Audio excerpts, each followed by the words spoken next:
Today is Wednesday, September 21st. What to expect today from President Biden speaking to other world leaders as many of them gather in person for the first time in 3 years. And what's being called the largest pandemic-era fraud in the U.S. Also, as the battle over the border crisis continues, a group of migrants has now filed a class action lawsuit who they say violated their rights and the response. Plus, who experts say should get regular anxiety screenings, the hiring pledge dozens of major American companies have now made, and Spotify is now offering a new type of audio in its app. We'll explain. Those stories and more news to know next. Welcome to The Newsworthy. All the day's news in around 10 minutes. Fast, fair, fun, and on the go. I'm Erica Mandy. Thanks so much for being here. You ready? Let's do this. President Biden is set to address the United Nations General Assembly today. There are a number of major topics Biden and other world leaders at the Assembly have before them, but one is getting more attention than the rest: Russia's war in Ukraine. As the largest military conflict in Europe since World War II, discussions over how to end it are front and center. Biden is expected to ask for more allies to rally around Ukraine and support them in their fight against Russia, and to clearly condemn Russia's brutal war. His speech comes at a critical time. Ukraine has had a number of military successes on the battlefield, pushing the Russians back, but they'll need continued financial and military support to keep it up. Ukrainian President Zelensky is also scheduled to address the forum remotely today. Already, with so many ongoing global issues, the head of the UN was blunt when he said the future of humanity is at stake. Well, speaking of Russia's war in Ukraine, the next stage has begun. Russia's state news media reported 4 different regions in Ukraine occupied by Russian forces will vote on whether or not they'll formally join Russia. The voting is said to start this Friday, but Ukrainian, American, and other Western officials are calling them illegal sham referendums, essentially saying they won't recognize the staged outcomes. Regardless, this move is seen as a potential escalation of this war, since Russia may still defend the areas as though they were Russian territory. You might recall this is the same thing Russia did back in 2014 when it invaded Crimea, used a referendum to annex the area and claim it as its own. Ukrainian leaders say they won't stop fighting until they liberate every area of their country. The feds are calling it the largest pandemic-related fraud in the United States. Federal authorities accuse dozens of people in Minnesota of stealing $250 million from a federal program that was meant to provide meals to low-income children, and then keeping a lot of the money for themselves to buy luxury cars, property, and jewelry.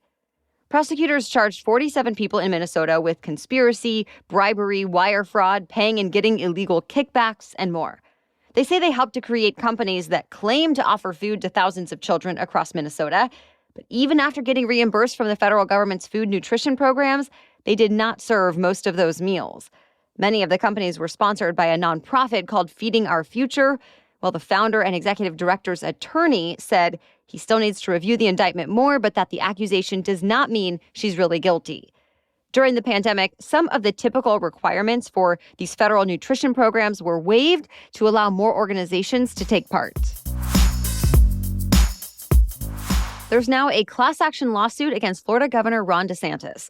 A group of about 50 migrants from Venezuela are the ones suing. They were flown from Texas to Martha's Vineyard, Massachusetts last week. They're accusing DeSantis and Florida's transportation secretary of violating their rights. Their lawyer says they're pursuing the proper channels for lawful immigration status in the U.S.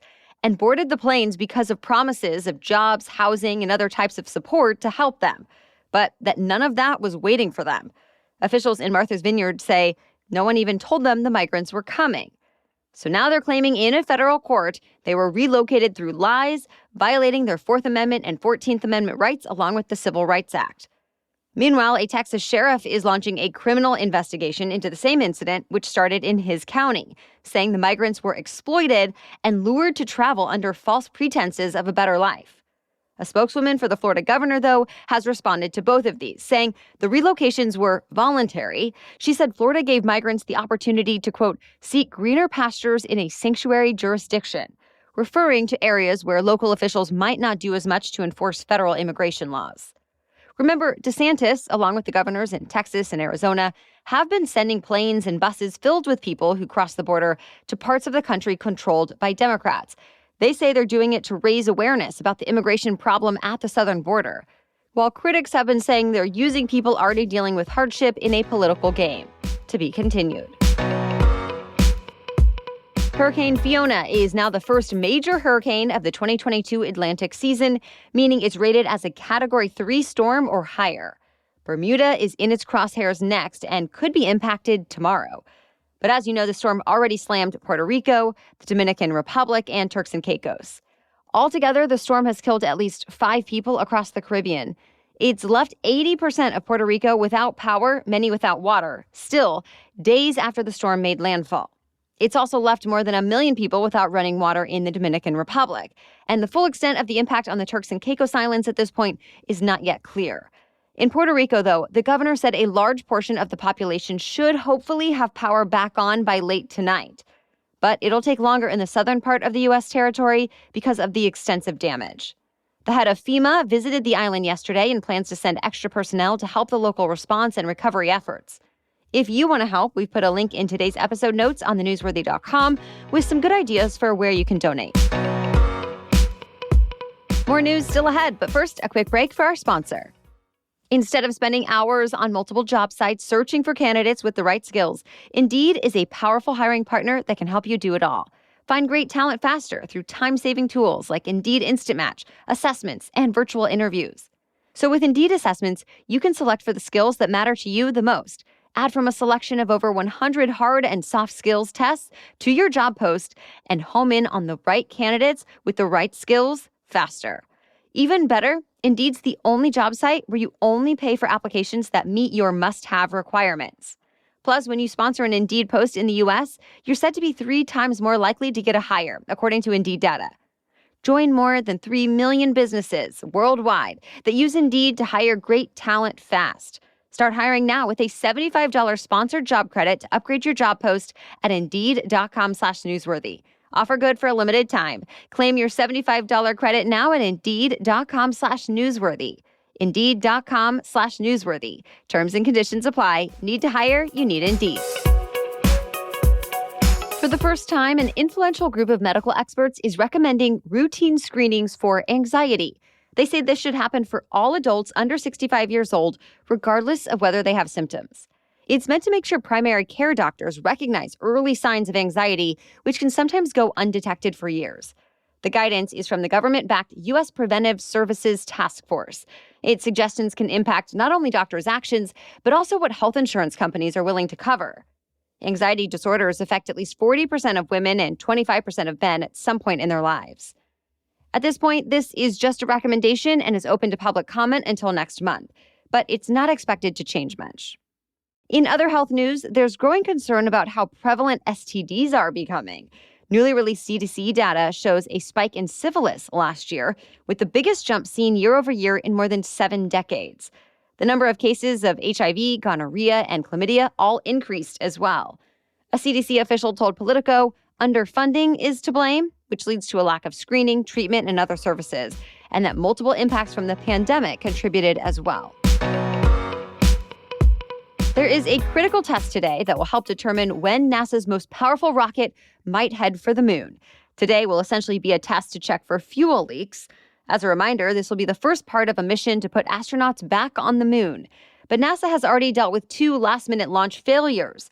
If all goes well today with the test, the next attempt to launch the Artemis 1 rocket could be as soon as next week. And while we're on the topic of space, the newest branch of the military, the Space Force, now has an official song. It's called Semper Supra, which comes from the Space Force's motto of always above. Each military branch has their own song meant to represent their values, traditions, and culture. Spotify is no longer just offering music and podcasts. Audiobooks are now on the list. Spotify says listeners can choose from more than 300,000 titles, from big-name authors to independent ones. For now, you will need to pay for the audiobooks, though the company is said to be exploring new business models as well that could include subscriptions or ad-supported formats in the future. Either way, Spotify says it wants to be the complete package for all things audio. It's also likely a way to compete with Amazon's Audible, which has been a leader in digital books. Users in the US can now find audiobooks in their Spotify app in the Search, Library, and Curated Recommendations sections. Microsoft is rolling out its first major update to its popular Windows 11 operating system since it launched last year. Here are a few of the dozens of new features. For starters, Windows 11 will now have its own video editing app built in, which is a big deal for any movie makers out there. You'll now also be able to control your computer with just your voice, sort of like on your smartphone. But perhaps the most noticeable change will be improvements to the Start menu, which will now have folders in it. Microsoft Windows is still the most popular operating system in the world. That's it for the main news today, so now it's time for Work Wednesday, when we break down one interesting career or work-related news story every Wednesday. But first, a message from our sponsor. At this point in a lot of our lives, trying to fit in one more thing onto our calendars can feel like a game of Battleship or Tetris. And that can be especially true trying to align with your doctor's office. I've experienced it many times. I call to make an appointment, and then it's 3 or more months before I can get in at a time that works for both of us. And now that I have a kid, I have to figure that all out for his appointments too. Well, ZocDoc helps make it easier to find and book an appointment with a doctor that suits your needs and your schedule. And ZocDoc is free. It's a free app that shows you doctors who are patient-reviewed, take your insurance, and are available when you need them. I also appreciate that you can read verified patient reviews. Every month, millions of people use ZocDoc, so simply go to ZocDoc.com/newsworthy and download the ZocDoc app for free. Then start your search for a top-rated doctor today. Many are available within 24 hours. That's ZocDoc.com/newsworthy. ZocDoc.com/newsworthy. Now back to Work Wednesday. Dozens of the biggest companies in the U.S. are now pledging to hire refugees. Together, they plan to hire about 22,000 to be exact. Nearly 50 major companies like Amazon, Pfizer, Hilton, Marriott, and Tyson are signing a pledge from the nonprofit Tent Partnership for Refugees. These companies are agreeing to hire a certain number of refugees in the next 3 years. Amazon is planning to hire the most, about 5,000. It's being called the most significant commitment to support refugees on record. In the next several years, the U.S. is expected to welcome hundreds of thousands of refugees from places like Afghanistan, since the collapse of the U.S.-backed government last year, and from Ukraine, where a war is still going on top of thousands from other parts of the world. And while the commitment accounts for less than a quarter of all new refugees, the founder of Tent, who also happens to be the CEO and founder of Chobani, says research shows that companies benefit from hiring refugees. The pledges are expected to lead to more than $900 million of income for refugees each year. Well, thank you so much for joining us today as part of your daily routine. We will catch you up on more news to know tomorrow. Until then, have a great day.